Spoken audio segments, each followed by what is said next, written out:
बात करेंगे फोर्स के अगले चैप्टर की। हम लोग रेसनिक से ही देख रहे हैं, ये फोर्स एंड मोशन करके पार्ट 2 में है। पार्ट 1 में आप लोगों ने पढ़ लिया था, जिसमें हम लोगों ने फ्रिक्शन की बात नहीं करी थी। फोर्स के बारे में हम लोगों ने सारी बातचीत की थी, फ्रिक्शन के बारे में नहीं बात की थी। स्टार्ट चैप्टर के स्टार्ट में एक प्रॉब्लम दी हुई है कि एक बिल्ली है, वो सो रही है विंडो पे एक अपार्टमेंट में, और अचानक से वो गिर पड़ती है 32वीं मंजिल से। और लेकिन 32 मंजिल से गिरने के बाद भी उसको कुछ नहीं होता। वाई? इस क्वेश्चन का जवाब इस पूरे चैप्टर में मिलेगा जब आप अपने आप पढ़ेंगे, और अपने आप अगर आप नहीं पढ़ेंगे तो आपको आंसर नहीं मिलेगा, क्योंकि इसमें जो चीज इस्तेमाल होगी वो होगी ड्रैग फोर्स। ड्रैग फोर्स भी एक तरीके का फ्रिक्शनल फोर्स होता है।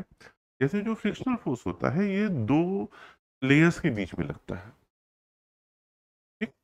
और ड्रैग फोर्स और ये दो सॉलिड उसके बीच में लगता है, लेयर्स के बीच में लगता है। जैसे कि कोई सड़क है, उसके ऊपर आप चल रहे हैं, या आप बालू के ऊपर चल रहे हैं, तो बालू के ऊपर चलने में आपको ज़्यादा ताकत लगानी पड़ती है, स्पीड कम हो जाती है, क्योंकि बालू में आपका फ्रिक्शनल फोर्स ज़्यादा होता है, बालू में चलने पे ज़्यादा प्रॉब्लम होती है।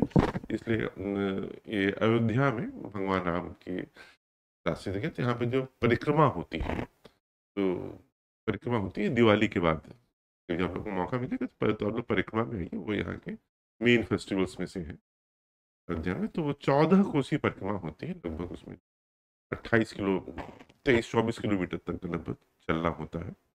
तो उसमें पूरे रास्ते भर में बालू डाल दी जाती है ताकि लोग भगदड़ ना मचे। बालू रहने की वजह से लोग बहुत तेज नहीं दौड़ पाएंगे, तो उतनी भगदड़ नहीं मचती है। और सालों से मतलब कई सैकड़ों सालों से यह परंपरा चली आ रही। चलिए हम लोग आगे तो उसके बारे में दो तरीके का हम लोगों का फ्रिक्शन होता है, एक स्टैटिक फ्रिक्शन होता है, एक डायनामिक फ्रिक्शन। स्टैटिक फ्रिक्शन होता है किसी चीज को स्टार्ट करने में जो आप को एक्स्ट्रा फोर्स लगाना पड़ता है। जैसे मान लीजिए कि आप साइकिल चलाते हैं, तो जब आप साइकिल स्टार्ट करते हो तो आपको एक्स्ट्रा फोर्स लगाना पड़ता है, और एक बार जब साइकिल चलने लगती है तो कम फोर्स से भी चला ले जाते हैं, तब आपको उतना फोर्स नहीं लगाना पड़ता। इसलिए होता है कि स्टैटिक फ्रिक्शन हमेशा उससे ज्यादा होगा, क्या बोलते हैं उसको, काइनेटिक फ्रिक्शन से, क्योंकि कोल्ड वेल्डिंग हो जाती है। कोल्ड वेल्डिंग जैसे कोई एक ऑब्जेक्ट ए है और वो बी सरफेस पे पड़ा हुआ है, तो ए के जो मॉलिक्यूल हैं वो बी के मॉलिक्यूल से धीरे धीरे धीरे धीरे जो है एक बॉन्ड बना लेते हैं। उस बॉन्ड को तोड़ने के लिए एक एक्स्ट्रा फोर्स लगाना पड़ता है। तो लेकिन एक बार जब टूट गया, जब चीज मोशन में आ गई है, तो अब की बार भी जो ए के मॉलिक्यूल हैं वो बी सरफेस से कांटेक्ट में आ रहे हैं, लेकिन उनको इतना टाइम नहीं मिल रहा है कि वो वेल्ड कर सके। इसलिए काइनेटिक फ्रिक्शन हमेशा कम होगा, स्टैटिक फ्रिक्शन हमेशा ज्यादा होगा। लेकिन स्टैटिक फ्रिक्शन सिर्फ चीज को स्टार्ट करने के लिए है, उसके बाद तुरंत स्टैटिक फ्रिक्शन आपका खत्म हो जाएगा और फिर काइनेटिक फ्रिक्शन का रोल आ जाता है। फ्रिक्शन को लेकर के अगर फ्रिक्शन नहीं होता है, इसके पहले के सवालों में जब हम लोग फ्रिक्शनलेस बातें हम लोग करते हैं, तो चीजें का मूवमेंट होता है वो सिर्फ थ्योरी में है, प्रैक्टिकली आपको कोई सरफेस आपको फ्रिक्शनलेस नहीं मिलता। क्लियर? देखें क्या है आगे। अच्छा, सीधे न्यूमेरिकल पे आ गए हैं, उन्होंने कोई बातचीत हम लोगों ने नहीं करी है कैसे क्या होता है। थ्योरी लगभग अब की बार यहाँ पे गायब हो गई है। बुक कहीं हो तो दिखाएं, जैसे देखें जो थ्योरी। अच्छा, कुछ लोग हैं, उन लोग का कहना है इसमें से थ्योरी है ही नहीं, अगर आप न्यूमेरिकल कर लेंगे तो आपकी थ्योरी तैयार हो जाएगी। हम भी लगभग इसी सिद्धांत के हमेशा से रहे हैं। पहले हम लोग न्यूमेरिकल कुछ हम लोग कर लेते हैं, कुछ हम लोग बातचीत कर लेते हैं, उसके बाद फिर हम लोग फिर थोड़ा सा हम लोग फिर थ्योरी भी देख लेंगे। तो a house is built on the top of a hill। एक घर बना हुआ है हिल पे। गर्मी के दिनों में तो हिल का नाम लेते ही दिल खुश हो जाता है, हिल विद नियर बाय पॉइंट। लेकिन नैनीताल चले मत जाइएगा, बहुत जाम है इस समय, बहुत जाम है। 8-8 10-10 घंटे में लोग लोग फंसे हुए हैं। और लोग ऊटी जा सकते हैं, ऊटी ठीक है इस समय। A house is built on top of a hill with a nearby 45-degree slope. An engineering student, हम लोग बनना चाह रहे हैं, an engineering study indicates that the slope angle should be reduced because the top layers of the soil along the slope might slip past the lower layers. If the static coefficient of friction between two such layers is 0.5, what is the least angle phi to which the present slope should be reduced to prevent slippage? हिल पे है, एक slope है, slope के ऊपर एक कोई घर बना हुआ है। ये कह रहे हैं कि जो स्लोप का जो एंगल है, जो 45 डिग्री है, ये ज्यादा है, इसको कम अगर कर दे तो ये नहीं गिरेगा, क्योंकि जो स्टैटिक फ्रिक्शन है दो लेयर्स के बीच में, जो मिट्टी के दो लेयर्स बनी हुई हैं उसके बीच में जो स्टैटिक फ्रिक्शन है वो सच लेके 0.5 है। हमको इसका ध्यान रखना, अदरवाइज घर कभी भी गिर पड़ेगा। पहाड़ों में अक्सर होता रहता है, घर नहीं गिरते हैं क्योंकि वहां पे इस बात का विशेष ध्यान रखा जाता है, लेकिन बाकी पहाड़ तो टूटते ही रहते हैं ना। पहाड़ टूटने के कई रीजन है। तो आप लोग डेवलपमेंट पे आप लोग बहुत ज्यादा बिलीव करते हैं। इधर अयोध्या में देखिए ढेर सारा डेवलपमेंट हुआ था, तो हम लोग करते क्या है, तो प्रेजेंट गवर्नमेंट जो कर रही है डेवलपमेंट के नाम पर पिछले कई सालों से, ये लोग सिर्फ पेड़ काट देते हैं, पेड़ काट देते हैं, सड़क चौड़ी हो जाती है। शायद यूएस की नकल है, पता नहीं क्यों, पर गवर्नमेंट कभी इसको इंडियन कंट्रीज तो कभी लोग जाते ही नहीं, वहां पे पेड़ नहीं काटे जा रहे हैं। साइकिल चलाने वालों के लिए अलग रोड है। हम लोग जिस जगह पे रहते हैं वहां पे साइकिल चलाने वाला आदमी गरीब और बेचारा माना जाता है, तो गाड़ी वाले उसके ऊपर गाड़ी चढ़ा भी देते हैं और रौंद भी देते हैं। इसको इंडियन कंट्री में ठीक उल्टा, यहाँ पे दोनों तरफ पेड़ लगे हैं, साइकिल वालों के लिए अलग रोड है।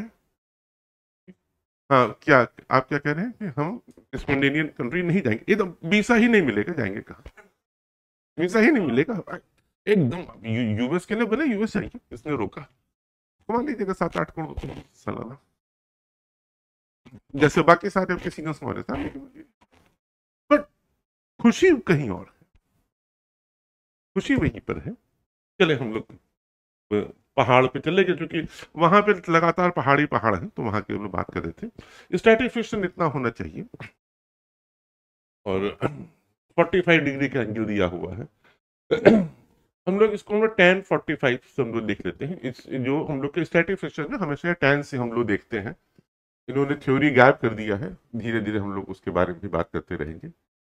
tan ये एंगल फाई दिया है, ठीक, तो tan 45 minus phi is equal to, ये जो वैल्यू है ये हमारे फ्रिक्शनल कोफिशिएंट के बराबर होगी। फ्रिक्शनल कोफिशिएंट जो हमेशा एक रेशियो होता है, ये फ्रिक्शनल कोफिशिएंट के बराबर होगी। तो वो वैल्यू हम लोग को दिया हुआ है 0.5, मतलब 1/2 दे दिया, ठीक। tan a माइनस बी से उसको आप खोल दीजिए, tan 45 माइनस tan 5 अपॉन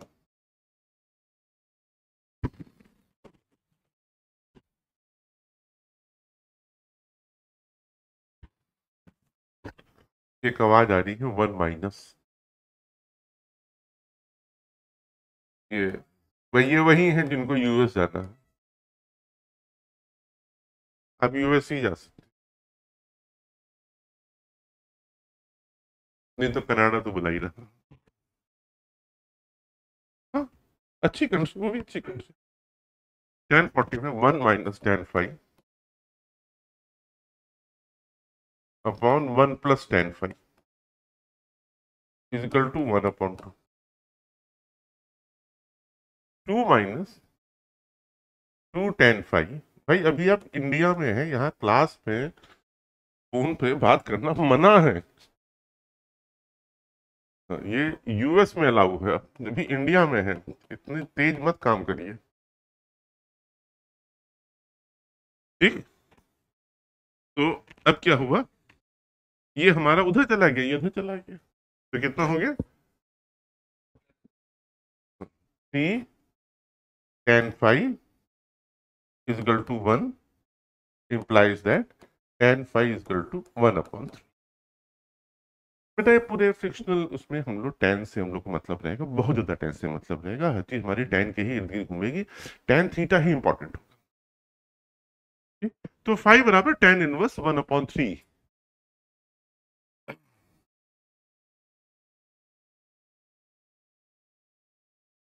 इतने से हम लोग स्लोप हम लोग को कम करना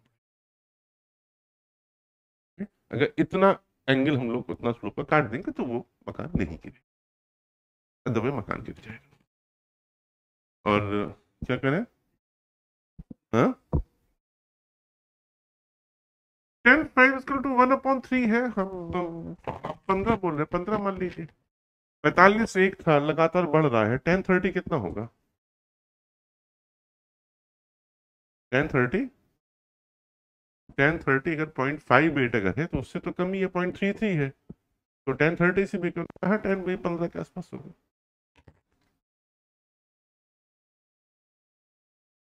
ये एक और क्वेश्चन, ये भी देखिए, ये लोग किताब भी आप लोग अमेरिका वाली पढ़ते हैं रेसनिंग के लिए, हाँ? लगता है इससे आप लोग का रास्ता इजी हो जाएगा। अभी अच्छा, ये किताब के बारे में थोड़ा सा और बात करें, श्रेय गए थे अभी अपने, वो भी यूएस ही जा रहे हैं, हम लगातार कह रहे थे कि इसको इंडिया जाओ, फिनलैंड में अच्छे कोर्सेज से, नहीं यूएस जाना है वहां पे, पता नहीं क्यों हमें नहीं मालूम क्यों यूएस जाना है। तो उस समय पे वीसा के टाइम पे भी उससे जो बात हुई 3 साढ़े 3 मिनट की, उसमें भी 1 सवा मिनट के बाद टोटल रेसनिंग हॉलीडे पे हुई कि क्यों जाना चाहिए, सबने रेसनिंग हॉलीडे पड़ी थी, तब से वहां मन था जाने का। अरे ठीक, ये सवाल है, ये एक लड़की है, यूएस में इस तरह के खेल आपको मिल जाएंगे करते हुए लोग, वो पैर से, वो किसी घाटी मतलब किसी हिली एरिया में है, ये पीछे उससे लगी हुई है, जो पीठ से लगी हुई है एक पहाड़ी से, क्या है, पहाड़ी, 49 kilogram rock climber is climbing a chimney between 2 rock slabs. वही है, लगभग पहाड़ पे ही रॉक के ऊपर गई हुई है, वहां पे इनको आराम करना है, कुछ खाना वाना है, तो इन्होंने जूता लेकर के सामने वाली चिमनी पे लगा दिया है। 49 kilogram rock climber is climbing on a chimney between 2 rock slabs. The static coefficient of friction between her shoes and the rock is 1.2। तो यहाँ पे जो फ्रिक्शन जो लग रहा है ये 1.2 है इसका कोफिशियंट, ठीक। और between her back and the rock it is 0.80, और जो यहाँ पे जो फ्रिक्शनल फोर्स लग रहा है उसका जो फ्रिक्शनल कोफिशियंट है वो पॉइंट है, ये 1.2 है। She has reduced her push against the rock until her back and her shoes were on the verge of slipping। तो इन्होंने कहा कि उन्होंने इतनी तेज से दबा, she has reduced her push against the rock until her back and her shoes are on the verge of slipping। इसका मतलब है कि जस्ट बैलेंस है, बहुत ज्यादा जोर नहीं लगाया है, एकदम बस इतना लगाया है कि बस वो गिरे नहीं। तो खुद खड़े हो, सामने शूज से सामने रख दिया है, और आराम से यहाँ बैठ करके क्या करेंगे, पढ़ेंगे नहीं, एंजॉय करने की जिंदगी है। Draw free body diagram of the climber, what is her push against the rock, what fraction of her weight is supported by the frictional force on her shoes. देखिए यहाँ पे कुछ कुछ फोर्सेस लग रहे हैं। सबसे पहले ये जो लड़की है, ये एक फोर्स ये इधर लगा रही है अपने शूज से, तो जितना फोर्स इसके ऊपर लगा रही है उतना ही फोर्स जो ये वाली जो वॉल है चिमनी की जो भी है रॉड, वो उतना ही फोर्स इधर लगा रही है। इस फोर्स को हम लोगों ने एफ मान लिया, ये फोर्स लगते लगते उसका ये यहां तक एक्सटेंड हो गया, यहाँ पे ये ये लड़की मौजूद है, ये ठीक है।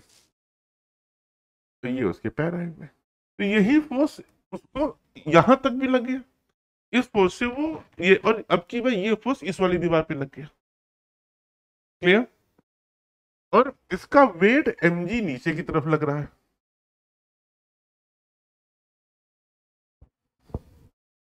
ठीक, तो ये नॉर्मल फोर्स इधर लग रहा है, तो जितना फोर्स इधर लगा था उतना ही इधर लगा, फिर उतना ही इधर लगा, उतना इधर लग गया, तो सारे फोर्स सब बैलेंस हो गए, नॉर्मल फोर्स सब इस तरफ भी लग गया।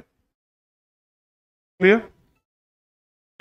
स्टैटिक फ्रिक्शन की वजह से इसको नीचे गिरना था, तो मुझे नीचे गिरने के उसको रोकने के लिए, मतलब मोशन के अगेंस्ट में हमेशा फ्रिक्शनल फोर्स लगता है।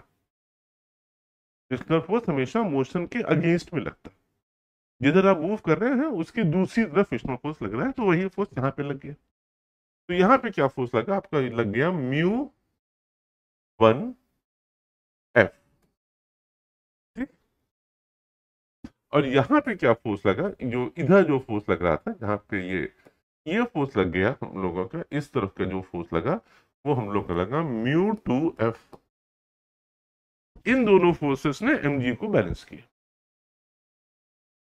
तो μ1F plus μ2F equal to mg।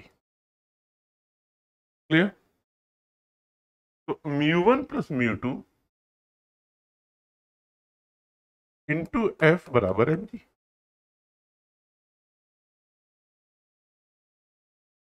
कोई दिक्कत तो नहीं?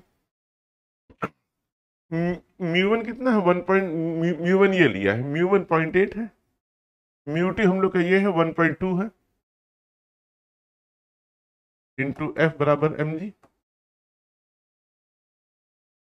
तो F बराबर कितना हुआ, m कितना 49, g कितना है 10, ये 1.2 में 0.8 जोड़ दो, तो कितना हो गया, ये 49 इंटू 5 हो गया, 49 इंटू 5 आधा कर दीजिए 2,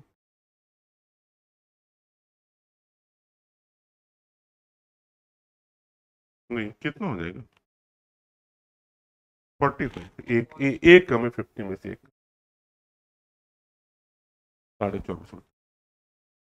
ठीक है, तो आपको 245 हो गया।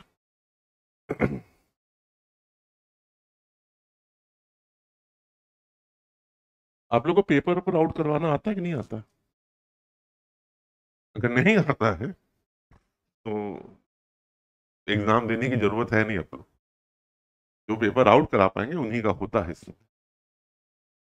ठीक, और ईश्वर की दया से आपकी गवर्नमेंट भी ठीक ठाक बनी हुई है, यही लोग आगे भी रहेंगे, और अगले साल भी वो सारे एग्जाम में भी यही सारी प्रक्रिया रिपीट होती रहेंगी। आईआईटी में नहीं होंगी, क्योंकि उन घरों के बच्चे आईआईटी दे ही नहीं रहे हैं जो लोग पेपर आउट करवा देते हैं। वो सिर्फ मेडिकल में ज्यादा फैला हुआ है, या जहाँ पे जॉब मिलनी हो, गवर्नमेंट जॉब। आईआईटी में जेई में कराने की जरूरत नहीं है, क्योंकि ठीक ठाक लोग अब इंडिया से कर ही नहीं रहे। बेटा जब ये कहना आईआईटी में नौकरी नहीं मिल रही आईआईटी से, बेटा जब अच्छे लड़के आ ही नहीं रहे हैं, वो सारे लड़के तो फॉरेन चले जा रहे हैं, तो नौकरी किसको मिलेंगे? जो नौकरी मिल भी रही है, टोटल क्या बोले आप लोग, गवर्नमेंट फंड रिलीज कराने की नौकरी है। जो गवर्नमेंट से जितना फंड रिलीज करा है, वही आपसे कह रहे, अगर कॉन्टेक्ट है आपके तो ठीक है, अदरवाइज मतलब ये इधर तो ठीक है। देखिए अभी एक नई कमेटी बैठी हुई है एग्जामिनेशन को रिव्यू करने के लिए, इसमें ठीक ठाक लोग हैं, हमारे मित्र भी हैं उसमें शामिल हैं, और उम्मीद है कि कुछ एक नया प्रोसीजर आएगा एडमिशन का। लेकिन तो सारी जो दिक्कत जो पूरी फंसी हुई है, ये क्वालिटी ऑफ एजुकेशन के लिए और लेसर नंबर ऑफ कॉलेजेस, और इनका कोई इंडस्ट्री से कोई लिंक्ड अप नहीं है। यूरोप में बस उतने ही लड़कों को पढ़ाया जाता है, जर्मनी में खास करके, जितने लड़कों की 100% जॉब लगनी है। उन लड़कों को कोई कंपनी डिक्लेयर करती है, बताती है कि हमको 40 मैकेनिकल इंजीनियर इस तरह के चाहिए, तो उनके हिसाब से कोर्स डिजाइन होता है, 40 रुपए का एडमिशन होता है, उन 40 रुपए को पढ़ाया जाता है, 40 रुपए को कंपनी ले लेती है। उन 40 रुपए की पढ़ाई का खर्चा भी कंपनी ही पूरा उठाती है। हम लोग के यहाँ अभी भी फ्यूडल मेंटालिटी से पूरा काम चलता है। आपके पास सिर्फ पैसा होना चाहिए, किसी चीज की कोई जरूरत नहीं। आपके पास 3-4 करोड़ रुपए हैं, आप आराम से बढ़िया डॉक्टर बन जाइए, पढ़ा करके लोगों को मार डालिए। मार ही रहे हैं, कम से कम अयोध्या शहर के बारे में तुम बोल सकते हैं। अयोध्या, लखनऊ, बहराइच, सुल्तानपुर, इधर यूपी में तो लगभग यही हाल है कि मेरिट जा रही है 650-660 नीट में, और 430-40 नंबर एससीज के लिए है। बात होती है कि रिजर्वेशन पे क्वालिटी कंप्रोमाइज हो रही है, और जो लोग बात कर रहे हैं उनके अपने बच्चे 210-220 नंबर पा करके प्राइवेट मेडिकल कॉलेज से पढ़ करके आके नर्सिंग होम चला।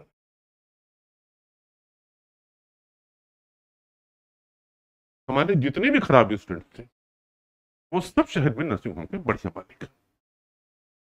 ठीक, बायो और मैथ्स वाले सब यूएस चले गए। आप लोग सब मैथ्स वाले हैं ना, आप बायो के चले आए, तो ये हम लोगों का हो गया, ये हम लोग को मिल गया। when when is her push against the rock, हम लोग अच्छा ये मिल गया। तो what is her push against the rock, अब ये कितना जोर कहाँ पे लगाया जा रहा है। तो एक तरफ ये एफ तो हम लोग को मालूम हो गया। ठीक, अब हम लोग को दो क्वेश्चन, हम लोग के फिर थर्ड में what fraction of her weight is supported by the frictional force on the shoes, ये है म्यू टू एफ। तो म्यू टू एफ कितना है, 1.2 इंटू 245 कितना होगा, 1.2 इंटू, क्यों म्यू टू यहाँ पर 1.2 है ना। हाँ, कहाँ गया, हर शूज और रॉक के बीच में 1.2 है, supported by the frictional force on on her shoes है ना। ठीक, तो 1.2 इंटू 245 कितना होगा, अरे 12×5 की जीरो, हंसी लाए 6, 12×4 = 48, 250, 4×54 के 4, हंसी लाए 5, 12×2 = 24 और 5,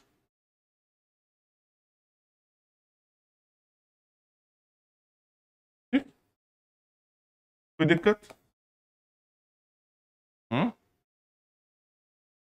कोई दिक्कत तो नहीं।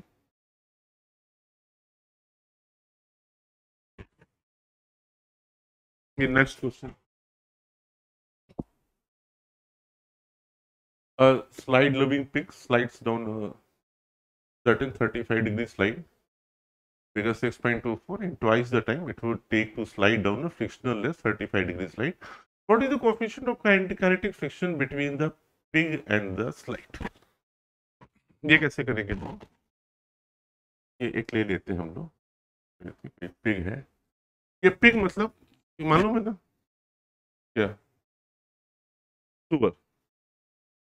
ठीक, ये यूएस में इट्स वेरी इंपॉर्टेंट। जैसे आप लोग के यहाँ पे चिकन होता है या मटन होता है या फिश होता है, यूएस में लोग पिग बेस पोर्क बेस ही खाना है ज्यादातर, जो वहां के ओरिजिनल है। मुस्लिम्स पिग नहीं खाते।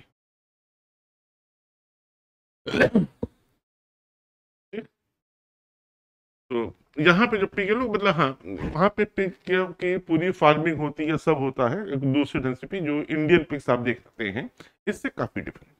इंडियन पिग्स मतलब जो हम लोग को यूपी में दिखाई पड़ते हैं, कानपुर और इधर के एरिया, उनसे डिफरेंट है। फार्म हाउस होते हैं और ठीक से पाले जाते हैं। बेसिकली ये पॉपकॉर्न, भुट्टा और मट्ठा, ये इनका खाना होता है। क्या भुट्टा भुट्टा ज्यादातर लोग खाते हैं। चलिए हाँ, ये ये पिग हम लोग मान लेते हैं, पिग ऐसा है हमको, पिग दिखाई पड़ रहा है पिग। तो ये पिग जो है ये जो फ्रिक्शन लेस पे है, ये इसका वेट mg है। ये दो फ्रैक्शन हो जाएंगे, ये हो जाएगा mg। ये देखिए ये एंगल थीटा है, ये एंगल 90 माइनस थीटा, ये हम लोग 90 डिग्री पे ले रहे हैं, तो ये एंगल फिर से हम लोग का थीटा हो गया, क्योंकि ये हम लोग का 90 था, तो ये थीटा, तो 90 माइनस थीटा, फिर 90 में से 90 माइनस थीटा गया, फिर थीटा गया। ये हो गया mg cos थीटा, और यही नॉर्मल फोर्स लग गया। क्लियर? और नीचे की तरफ फोर्स लग रहा है mg sin थीटा।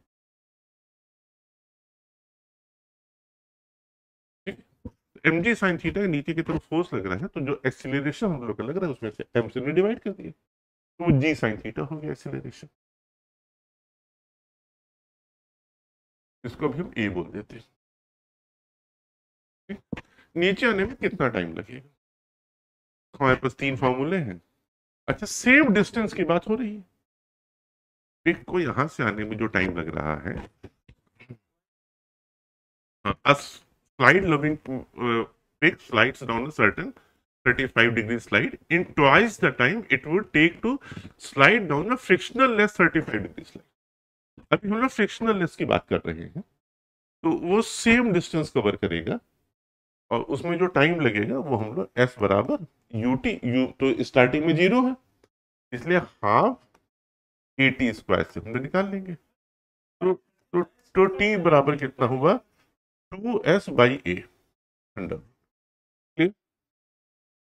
ये टाइम लगा, ये टाइम टी में लगा जब ये फ्रिक्शनलेस पे है। जब ये फ्रिक्शन वाले सरफेस पर है, तो इधर एक फोर्स और लग जाएगा। वो क्या फोर्स लगेगा? वो लग जाएगा mu into what is the coefficient of kinetic force. इधर लग जाएगा फोर्स, कितना लग जाएगा? म्यू इंटू ये नॉर्मल फोर्स, ये mg cos theta, mu into mg cos theta. तो टोटल फोर्स इसके ऊपर कितना लगा? नीचे की तरफ आना है, तो mg sin थीटा जो है वो ज्यादा बड़ा होगा, क्योंकि ऊपर तो भागे minus minus mu mg cos theta. Clear? इसको हम लोग ने, अच्छा इसमें हम लोग m से हम लोग डिवाइड कर देंगे हम लोग, तो हमको एक्सीलरेशन मिल जाएगा। तो उस एक्सीलरेशन को उन्होंने ए डैश बोल दिया। अब की बात जब फ्रिक्शन वाले सरफेस पे, तो अब की बात जब ए डैश बराबर ही हम लोग आ गया, अब की बात जो टाइम हम लोग को जो लगेगा सेम फॉर्मूले से ए की जगह पे ए डैश आ जाएगा, तो T2 बराबर हम लोग का हो गया √2s/a डैश। और ये टाइम जो है वो क्या है? दुगना टाइम लग रहा है जो टाइम पहले लगा था। It will be twice of this. ठीक, क्वेश्चन हम लोगों ने उतार लिया पूरा, अब कुछ करना ही नहीं। ये 2s कट गया। हाँ, अब क्या बचा हम लोग को? 1/√1/a dash equal to 2/a 1/a। इसको हमने स्क्वायर कर लिया, तो 1/a dash equal to 4/a, 2 का स्क्वायर 4 हो गया। तो हम लोग को क्या निकालना है? हम लोग को म्यू म्यू हम लोग को निकालना है। तो a डैश बराबर कितना हो जाएगा?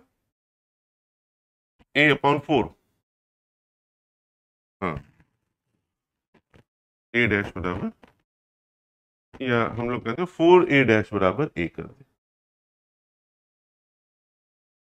हाँ, और अब हम लोग वैल्यू पुट कर देते हैं। तो a डैश की वैल्यू हम लोग की ये है, इसको हम हटा देते हैं।